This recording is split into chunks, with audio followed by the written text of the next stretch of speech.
आशा करते हैं कि आप लोग अच्छे होंगे।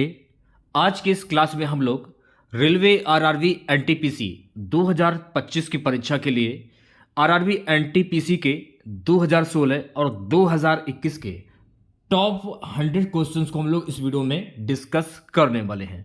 और मैं आप लोगों को ये 100% गारंटी देता हूं कि आपके रेलवे आरआरबी एनटीपीसी के एग्जाम में यहां से प्रश्न पूछे जाएंगे।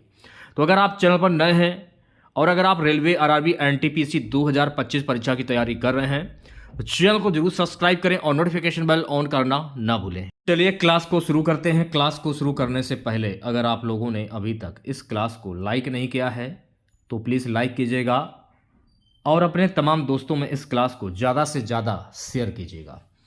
आज के इस सेशन में पहला क्वेश्चन, एशिया का सबसे पुराना तेल उत्पादक क्षेत्र ये कहाँ पर स्थित है? तो एशिया का सबसे पुराना तेल उत्पादक क्षेत्र जो है ना ये असम में स्थित है। तो इस प्रश्न का जो राइट आंसर जाएगा ऑप्शन नंबर बी के साथ में, असम। चलिए बढ़ते हैं नेक्स्ट क्वेश्चंस की और अगला क्वेश्चन देखिएगा। होमो सेपियंस के रूप में वर्गीकृत किए जाने वाले प्रारंभिक होमिनॉइड्स ये कौन थे? होमो सेपियंस के रूप में वर्गीकृत किए जाने वाले प्रारंभिक होमिनॉइड्स जो है ना ये क्रो-मैग्नन थे। तो क्रो-मैग्नन, इस प्रश्न का राइट आंसर जाएगा ऑप्शन नंबर वी के साथ में। अगला क्वेश्चन देखिएगा सभी बच्चे। अगला प्रश्न है, निम्नलिखित में से कौन सा यौगिक गुर्दे की पथरी का निर्माण करने वाला सर्वाधिक सामान्य यौगिक है? गुर्दे की पथरी का निर्माण करने वाला सर्वाधिक सामान्य यौगिक कौन सा है? Calcium oxalate. तो इस प्रश्न का राइट आंसर जाएगा कैल्शियम ऑक्सलेट के साथ में, ऑप्शन नंबर ए। चलिए बढ़ते हैं नेक्स्ट क्वेश्चन की ओर। एक मानव जीव में औसतन कितनी स्वाद कलिकाएं मौजूद होती हैं? तो एक मानव जीव में औसतन 2000 से 8000 कलिकाएं मौजूद होती हैं। तो इस प्रश्न का राइट आंसर जाएगा ऑप्शन नंबर ए के साथ में। सो गाइस अगला प्रश्न क्या है, सफेद रेगिस्तान भारत के निम्नलिखित राज्यों में से किसमें स्थित है? देखिए सफेद रेगिस्तान जो है ना ये भारत के गुजरात राज्य में स्थित है। तो इस प्रश्न का राइट आंसर जाएगा गुजरात, यानी कि ऑप्शन नंबर ए। अगला क्वेश्चन देखिएगा सभी बच्चे। अगला प्रश्न क्या है, एक नवजात शिशु के शरीर में कितनी हड्डियां होती हैं? तो एक नवजात शिशु के शरीर में कुल 350 हड्डियां होती हैं। तो इस प्रश्न का राइट आंसर जाएगा ऑप्शन नंबर ए के साथ में। ठीक है, नेक्स्ट क्वेश्चन देखिएगा। निम्नलिखित में से कौन सा एक वर्ड प्रोसेसर का उदाहरण नहीं है? कौन सा एक वर्ड प्रोसेसर का उदाहरण नहीं है? माइक्रोसॉफ्ट एक्सेल जो कि वर्ड प्रोसेसर का उदाहरण नहीं है। तो इस प्रश्न का राइट आंसर जाएगा ऑप्शन नंबर डी के साथ में। अगला प्रश्न देखिएगा, मुगल साम्राज्य की स्थापना किसके द्वारा की गई थी? मुगल साम्राज्य की स्थापना बाबर के द्वारा की गई थी। तो इस प्रश्न का राइट आंसर जाएगा ऑप्शन नंबर ए के साथ में। अगला क्वेश्चन देखिएगा।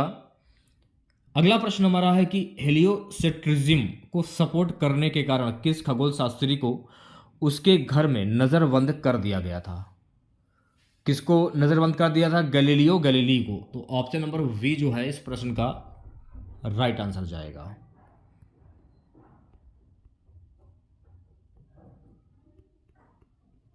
अगला क्वेश्चन देखिएगा, 1981 में इसरो द्वारा प्रक्षेपित भारत के पहले जियो स्टेशनरी उपग्रह का नाम क्या है?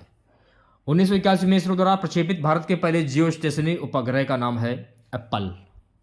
तो इस प्रश्न का राइट आंसर जाएगा एप्पल के साथ में, ऑप्शन नंबर वी। अगला क्वेश्चन देखिएगा। अगला प्रश्न क्या है, भारतीय संविधान के अनुच्छेद 21A में निम्नलिखित में से किस अधिनियम का उल्लेख किया गया है? तो भारतीय संविधान के अनुच्छेद 21A में शिक्षा का अधिकार का उल्लेख किया गया है। तो शिक्षा का अधिकार इस प्रश्न का राइट आंसर हो जाएगा। किस भारतीय ने 2014 में शांति के लिए नोबेल पुरस्कार जीता था? 2014 में कैलाश सत्यार्थी ने शांति के लिए नोबेल पुरस्कार अपने नाम किया था। तो कैलाश सत्यार्थी इस प्रश्न का राइट आंसर हो जाएगा, यानी कि ऑप्शन नंबर ए। गैस निम्नलिखित में से कौन सा असत्य ध्वनि तरंगे हैं? ये आपसे पूछा जा रहा है। विद्युत चुंबकीय। तो इस प्रश्न का जो राइट आंसर जाएगा ऑप्शन नंबर सी के साथ में। एक लाइट बल्ब का फिलामेंट किससे बना होता है? तो एक लाइट बल्ब का फिलामेंट जो है ना, ये टंगस्टन से बना होता है। तो इस प्रश्न का राइट आंसर जाएगा ऑप्शन नंबर सी के साथ में। नेक्स्ट क्वेश्चन देखिएगा सभी बच्चे, वह एकमात्र अधातु कौन सी है जो कमरे के तापमान पर द्रव में बदल जाती है? वो एकमात्र अधातु कौन सी है? ब्रोमीन। तो इस प्रश्न का जो राइट आंसर जाएगा ब्रोमीन के साथ में। चलिए बढ़ते हैं नेक्स्ट क्वेश्चन की और अगला क्वेश्चन देखेगा, वास्तव में निम्नलिखित जोड़ियों में से कौन एक दूसरे के विपरीत हैं? इवान और चित्रा, ये दोनों जोड़ियां एक दूसरे की विपरीत हैं, इवान और चित्रा। तो इस प्रश्न का राइट आंसर जाएगा ऑप्शन नंबर सी के साथ में। नेक्स्ट क्वेश्चन देखेगा सभी बच्चे, निम्नलिखित जीवों में से कौन सा जीव मुकुलन बडिंग द्वारा प्रजनन नहीं करता है? एनेलिडो, ये प्रजनन नहीं करता। तो एनेलिडो इस प्रश्न का राइट आंसर हो जाएगा option number D. Next question देखेगा, नेक्स्ट क्वेश्चन हमारा कि किस नेता ने ऑर्थोडॉक्स क्रिश्चियनिटी को रूस के आधिकारिक धर्म के रूप में अपनाया? Vladimir the great. तो व्लादिमीर द ग्रेट इस प्रश्न का राइट आंसर हो जाएगा, यानी कि ऑप्शन नंबर ए। प्यारे बच्चों अगला प्रश्न देखेगा, C12H22O11 ये किसके रूप में भी जाना जाता है? तो ये जाना जाता है मेरे प्यारे बच्चों चीनी के रूप में। तो इस प्रश्न का राइट आंसर जाएगा ऑप्शन नंबर वी के साथ में। चलिए बढ़ते हैं नेक्स्ट क्वेश्चन की और अगला क्वेश्चन देखेगा, शतरंज की कौन सी गोटी सीधे चलती है किंतु तिरछी मार सकती है? तो शतरंज की जो प्यादा की जो गोटी होती है ना, ये सीधे चलती है किंतु तिरछी मार देती है। तो प्यादा यानी कि अगर आप आंसर की बात करूं मैं, आंसर जाएगा डी ऑप्शन के साथ में। नेक्स्ट क्वेश्चन देखेगा, निम्नलिखित में भिन्न को चुने। जो सबसे भिन्न है, भिन्न हो जाएगा पीतल, ये सबसे भिन्न है। तो इस प्रश्न का राइट आंसर जाएगा ऑप्शन नंबर डी के साथ में।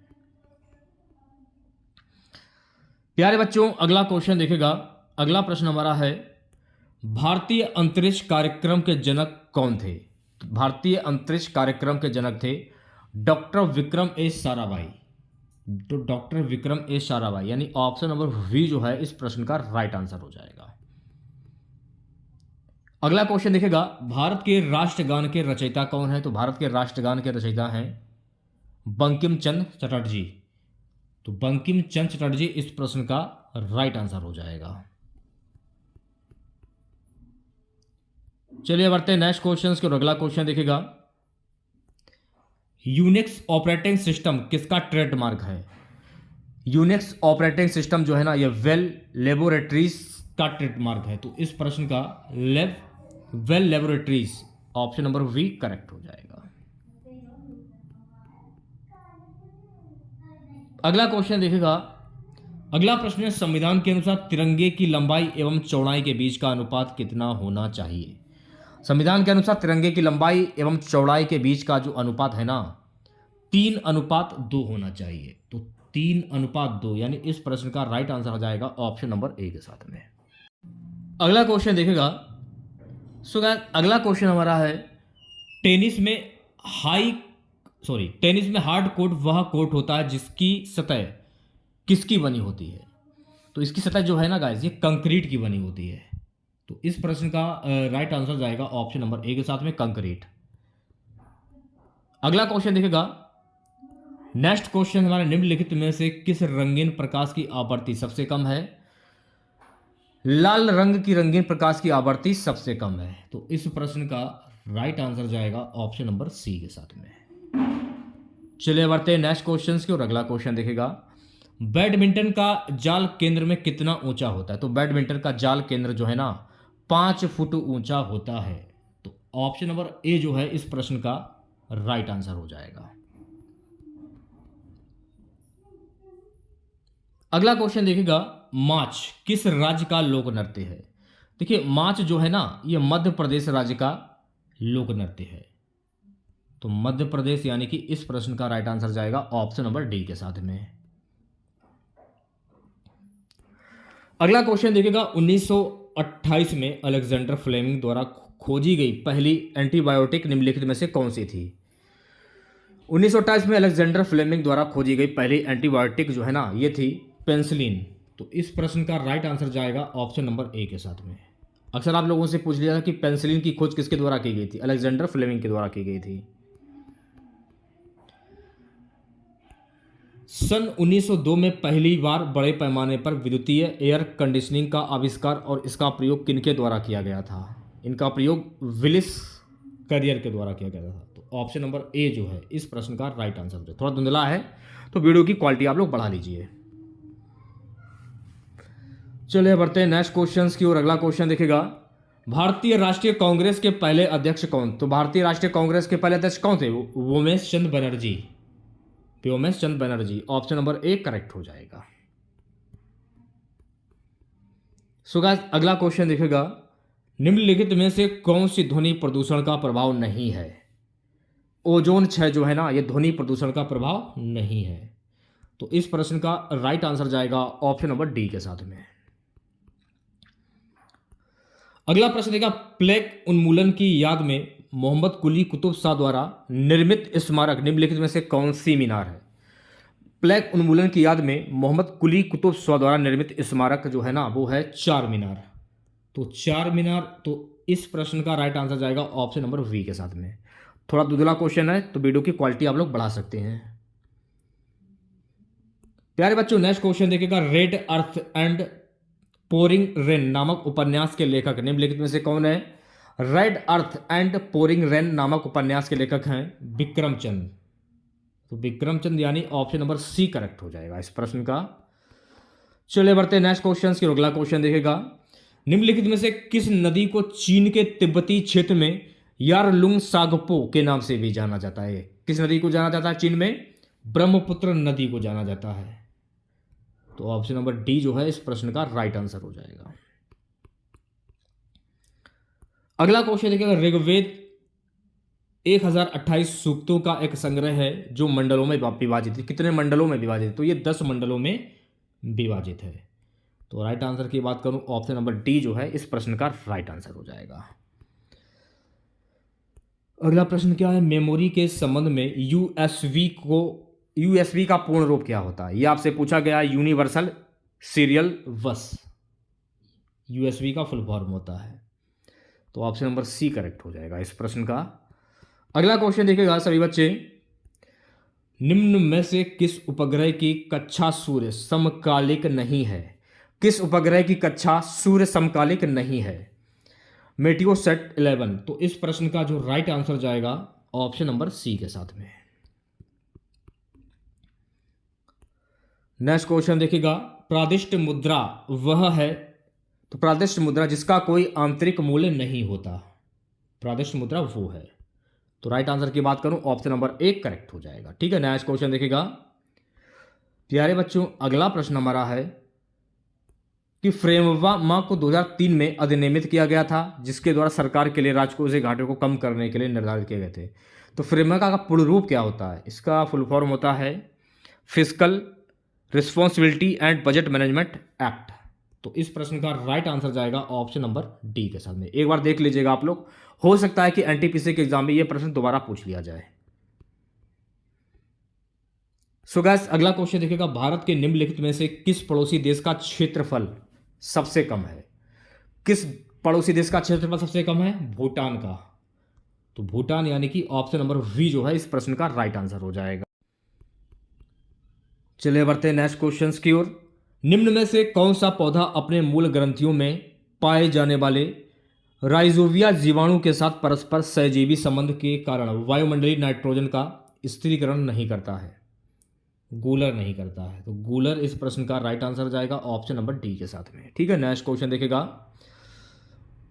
वे भारतीय तबला उस्ताद, संगीतकार, तालवादक, संगीतकार और फिल्म अभिनेता निम्नलिखित में से कौन थे जिन्हें 1988 में पद्मश्री और उसके बाद 2002 में पद्म भूषण से सम्मानित किया गया था? ये थे उस्ताद जाकिर हुसैन। यानी इस प्रश्न का राइट आंसर जाएगा ऑप्शन नंबर डी के साथ में, चौथा वाला ऑप्शन। अगला क्वेश्चन क्या है, निम्न में से कौन सा तत्व आधुनिक आवर्त सारणी के डी ब्लॉक का तत्व है? कौन सा तत्व आधुनिक आवर्त सारणी के डी ब्लॉक का तत्व है? Fe यानी ऑप्शन नंबर वी करेक्ट हो जाएगा इस प्रश्न का। गाइस अगला क्वेश्चन देखेगा, हुगली नदी के तट पर अंग्रेजों द्वारा पहली व्यापारिक कोठी ये कहां पर स्थापित की गई थी? तो हुगली नदी के तट पर अंग्रेजों द्वारा पहली व्यापारिक कोठी जो है ना, वर्ष 1651 में स्थापित की गई। तो इस प्रश्न का राइट आंसर जाएगा ऑप्शन नंबर वी के साथ में। किसी निश्चित समयावधि में लिंग और आयु के आधार पर जनसंख्या के विभाजन को दर्शाने वाला आरेख क्या कहलाता है? तो ये गाइस आरेख कहलाता है जनसंख्या पिरामिड। जनसंख्या पिरामिड कहलाता है। तो ऑप्शन नंबर वी जो है इस प्रश्न का राइट आंसर हो जाएगा। अगला क्वेश्चन देखिएगा, इसके डी ने विया एक सांस्कृतिक क्षेत्र है जो किस महाद्वीप में स्थित है? तो यूरोप महाद्वीप में स्थित है। तो इस प्रश्न का राइट आंसर जाएगा यूरोप महाद्वीप के साथ में। ठीक है, नेक्स्ट क्वेश्चन देखिएगा, कल्लड़ की राजतरंगिणी में पर शासन करने वाले राजाओं के इतिहास का संस्कृत भाषा में वर्णन किया गया है? कश्मीर। तो ऑप्शन नंबर सी जो है इस प्रश्न का राइट आंसर हो जाएगा। चलिए बढ़ते हैं नेक्स्ट क्वेश्चन की ओर। गोवा डैश को भारत का 25वां राज्य ये कब बना था? तो गोवा जो है ना, ये भारत का 25वां राज्य 30 मई 1987 को बना था। तो 30 मई 1987 ऑप्शन नंबर ए करेक्ट हो जाएगा। अगला प्रश्न, सांची के स्तूप में निम्नलिखित में से कौन सा प्रतीक चिन्ह सारनाथ में बुद्ध द्वारा दिए गए प्रथम उपदेश को वर्णित करता है? चक्र। चक्र वाणी करता है। तो राइट आंसर जाएगा डी ऑप्शंस के साथ में। नेक्स्ट क्वेश्चन देखेगा, नेक्स्ट क्वेश्चन क्या है, निम्न में से कौन सा भारतीय संविधान के अनुच्छेद 182 का घटक है? कौन सा भारतीय संविधान के अनुच्छेद 182 का घटक है? विधान परिषद का सभापति और उपसभापति। तो ऑप्शन नंबर ए जो है इस प्रश्न का राइट आंसर हो जाएगा। नेक्स्ट क्वेश्चन देखिएगा, भारत में किस तारीख को वर्ष का सबसे छोटा दिन माना जाता है? तो भारत में 22 तारीख को वर्ष का सबसे छोटा दिन माना जाता है। तो इस प्रश्न का राइट आंसर जाएगा ऑप्शन नंबर सी के साथ में। अगला क्वेश्चन देखिएगा, सो गाइस अगला प्रश्न हमारा है, भारत में निम्नलिखित में से किसे स्थानीय स्वशासन का जनक, father of local self government कहा जाता है? लॉर्ड रिपन को कहा जाता है। लॉर्ड रिपन यानी ऑप्शन नंबर ए करेक्ट हो जाएगा। बात करूंगा नेक्स्ट क्वेश्चन की, भारत सरकार द्वारा किस ग्रामीण आवास योजना को पुनः संरक्षित करके प्रधानमंत्री ग्रामीण आवास योजना का सृजन किया गया है? इंदिरा आवास योजना को। तो इस प्रश्न का राइट आंसर जाएगा ऑप्शन नंबर सी के साथ में। ठीक है, नेक्स्ट क्वेश्चन देखेगा सभी बच्चे, रविंद्रनाथ टैगोर ने डैश किसकी वजह से अपनी नाइटहुड की उपाधि वापस लौटा दी थी? जलियांवाला बाग नरसंहार के कारण। तो जलियांवाला बाग नरसंहार इस प्रश्न का राइट आंसर हो जाएगा। ठीक है, देखिए जलियांवाला जो बाग नरसंहार हुआ था ये हुआ था 13 अप्रैल 1919 को। ये डेट आपको याद रखनी है, 13 अप्रैल वर्ष 1919 को। और ये जलियांवाला बाग जो नरसंहार हुआ था ये किसके इशारे पर हुआ था? जनरल ओ डायर के इशारे पे हुआ था। अब आपको कमेंट बॉक्स में एक प्रश्न मैं आपसे पूछ रहा हूं, उसका आंसर आपको कमेंट बॉक्स में बताना है। ठीक है, जो जनरल ओ डायर था इसकी हत्या किसने की थी? ठीक है, चलिए बढ़ते हैं नेक्स्ट क्वेश्चन की। और अगला क्वेश्चन देखिएगा, भारत छोड़ो आंदोलन ये किस शहर से शुरू हुआ? तो भारत छोड़ो आंदोलन जो है ना गाइस ये बंबई से शुरू हुआ था, बंबई शहर से। तो राइट आंसर की अगर मैं बात करूं इस प्रश्न का राइट आंसर जाएगा ऑप्शन नंबर डी के साथ में। नेक्स्ट क्वेश्चन देखिएगा, निम्नलिखित में से कौन सी पुस्तक विष्णु शर्मा के द्वारा लिखित है? विष्णु शर्मा के द्वारा लिखित पुस्तक का क्या नाम है? पंचतंत्र। तो पंचतंत्र यानी कि ऑप्शन नंबर वी जो है इस प्रश्न का राइट आंसर हो जाएगा। लाइट डिटेक्टर उपकरण को किसके रूप में जाना जाता है? तो लाइट डिटेक्टर उपकरण को पॉलीग्राफ के रूप में जाना जाता है। तो पॉलीग्राफ यानी कि इस प्रश्न का राइट आंसर जाएगा ऑप्शन नंबर डी के साथ में। अगला प्रश्न क्या है, हरित क्रांति निम्नलिखित में से किससे संबंधित? देखिए हरित क्रांति जो है ना खाद्य और अनाज उत्पादन से संबंधित है। तो इस प्रश्न का राइट आंसर जाएगा ऑप्शन नंबर सी के साथ में। बात करूंगा नेक्स्ट क्वेश्चन की। अगला क्वेश्चन देखेगा सभी बच्चे, पूना समझौता कब हस्ताक्षरित किया गया? देखिए पूना समझौता जो है ना वर्ष 1932 में हस्ताक्षरित किया गया। तो ऑप्शन नंबर डी जो है इस प्रश्न का राइट आंसर हो जाएगा। ठीक है, नेक्स्ट क्वेश्चन देखेगा, प्लासी के युद्ध के समय बंगाल का नवाब कौन था? सिराजुद्दौला। और प्लासी का युद्ध कब हुआ था अगर आपसे ये पूछ लिया जाए? प्लासी का युद्ध वर्ष 1757 में हुआ था। तो ये भी आपको ध्यान में रखना है। ईवीएम का पूरा नाम क्या है? Electronic wedding machine. ये नहीं होगा मेरे हिसाब से, ये होना चाहिए इलेक्ट्रॉनिक वोटिंग मशीन। ईवीएम का फुल फॉर्म होता है। तो इस प्रश्न का राइट आंसर जाएगा तीसरे वाले ऑप्शंस के साथ में, यानी ऑप्शन नंबर सी। अगला क्वेश्चन देखिएगा, माइक्रोसॉफ्ट एक्सेल में वर्क बुक का एक संग्रह होता है। तो माइक्रोसॉफ्ट एक्सेल में वर्क बुक का एक संग्रह होता है वर्क शीट्स। तो इस प्रश्न का राइट आंसर जाएगा मेरे प्यारे बच्चों ऑप्शन नंबर सी के साथ में। अगला प्रश्न है, प्रथम भारतीय अंतरिक्ष यात्री कौन थे? तो प्रथम भारतीय अंतरिक्ष यात्री राकेश शर्मा थे। तो राकेश शर्मा इस प्रश्न का राइट आंसर हो जाएगा, यानी कि ऑप्शन नंबर सी। अगला प्रश्न है, विश्व पर्यावरण दिवस प्रतिवर्ष कब मनाया जाता है? तो विश्व पर्यावरण दिवस प्रतिवर्ष 5 जून को मनाया जाता है। तो इस प्रश्न का राइट आंसर जाएगा ऑप्शन नंबर वी के साथ में। अगला क्वेश्चन हमारा क्या, एशियाटिक सोसाइटी ऑफ बंगाल की स्थापना किस वर्ष में की गई थी? तो एशियाटिक सोसाइटी ऑफ बंगाल की स्थापना वर्ष 1784 ईस्वी में की गई थी। तो ऑप्शन नंबर सी जो है इस प्रश्न का राइट आंसर हो जाएगा। ठीक है, नेक्स्ट क्वेश्चन देखिएगा, Atal mission for rejuvenational and urban transformation इनमें से किससे संबंधित है? मूलभूत नागरिक सुविधाओं से। तो इस प्रश्न का राइट आंसर जाएगा ऑप्शन नंबर वी के साथ में। अगला क्वेश्चन देखिएगा सभी बच्चे, हमारा सौर मंडल किस गैलेक्सी का एक हिस्सा है? देखिए हमारा सौर मंडल जो है ना ये आकाश गंगा का एक हिस्सा है। तो इस प्रश्न का राइट आंसर जाएगा ऑप्शन नंबर सी के साथ में। प्यारे बच्चों अगला क्वेश्चन देखिएगा, रायसीना हिल ये कहां पर स्थित है? तो रायसीना हिल जो है ना ये राष्ट्रपति भवन वाले स्थान पर स्थित है। तो इस प्रश्न का राइट आंसर जाएगा ऑप्शन नंबर सी के साथ में। अगला क्वेश्चन देखिएगा, थायरॉक्सिन के संश्लेषण के लिए कौन सा तत्व आवश्यक है? तो थायरॉक्सिन के संश्लेषण के लिए आयोडीन तत्व जो है ना ये आवश्यक है। तो आयोडीन यानी इस प्रश्न का राइट आंसर जाएगा ऑप्शन नंबर वी के साथ में। अगला क्वेश्चन क्या है, प्रोटियम में कितने न्यूट्रॉन मौजूद होते हैं? देखिए प्रोटियम में कुल 0 न्यूट्रॉन मौजूद होते हैं। तो ऑप्शन नंबर डी जो है इस प्रश्न का राइट आंसर हो जाएगा। ठीक है, नेक्स्ट क्वेश्चन देखिएगा सभी बच्चे, गुप्त साम्राज्य के निम्नलिखित राजाओं में से कौन सा एक अच्छा वीणा वादक भी था? तो गुप्त साम्राज्य में समुद्रगुप्त जो है ना ये एक अच्छा वीणा वादक भी था। तो इस प्रश्न का राइट आंसर जाएगा ऑप्शन नंबर वी के साथ में। इकोलॉजी शब्द किसने गढ़ा? देखिए इकोलॉजी शब्द जो है ना ये अर्नेस्ट हैकल ने गढ़ा है। तो इस प्रश्न का राइट आंसर जाएगा ऑप्शन नंबर डी के साथ में।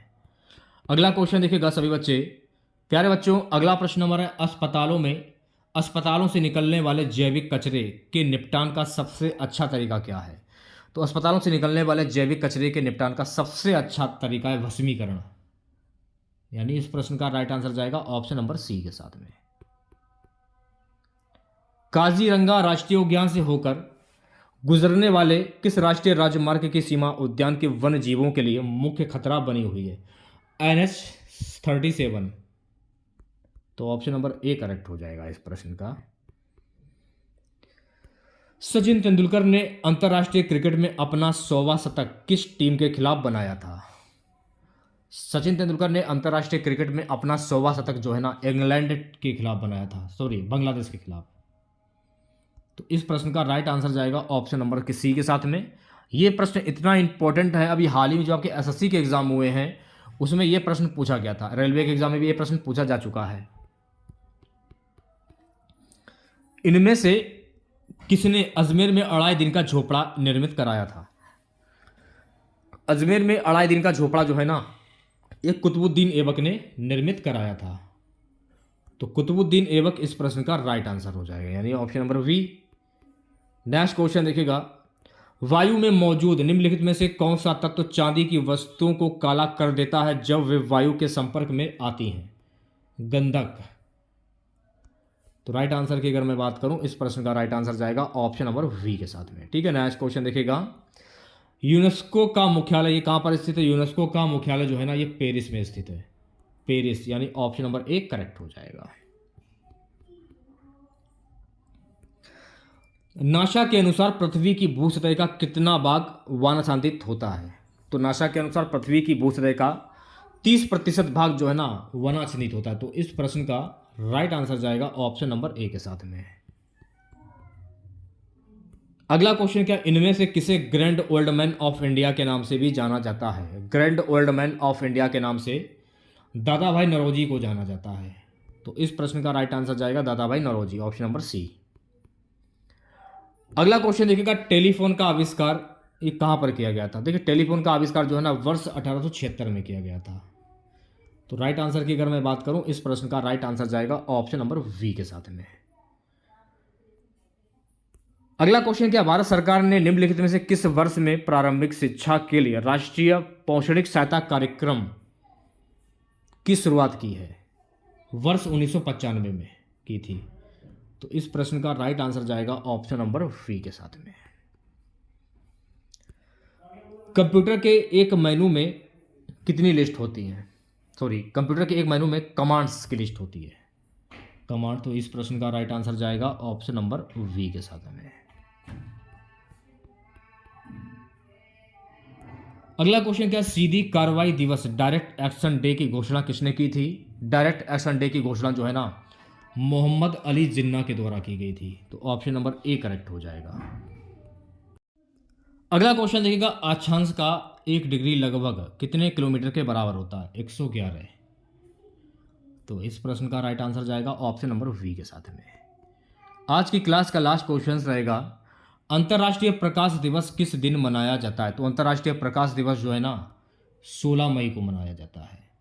तो ऑप्शन नंबर वी है जो इस प्रश्न का राइट आंसर हो जाएगा। ठीक है, तो कैसी लगी आज की ये क्लास आप लोगों को? तो आज की ये क्लास अगर आप लोगों को वाकई में पसंद आई हो तो प्लीज़ इस क्लास को ज़्यादा से ज़्यादा लाइक कीजिएगा, शेयर कीजिएगा अपने तमाम दोस्तों में। जिन बच्चों ने अभी तक हमारा व्हाट्सएप ग्रुप और टेलीग्राम चैनल ज्वाइन नहीं किया है जरूर ज्वाइन करें। जो भी पीडीएफ वगैरह रहती है सारी पीडीएफ आपको वहीं पर दी जाती हैं। ठीक है, तो जरूर ज्वाइन करें, लिंक आपको वीडियो के डिस्क्रिप्शन में मिल जाएगा। और चैनल पर नए हैं, अगर आप लोगों ने सब्सक्राइब नहीं किया है चैनल को अभी तक, तो चैनल को जरूर सब्सक्राइब करें और नोटिफिकेशन बेल ऑन करना ना भूलें। मिलते हैं नेक्स्ट वीडियो के साथ। जय हिंद, जय भारत।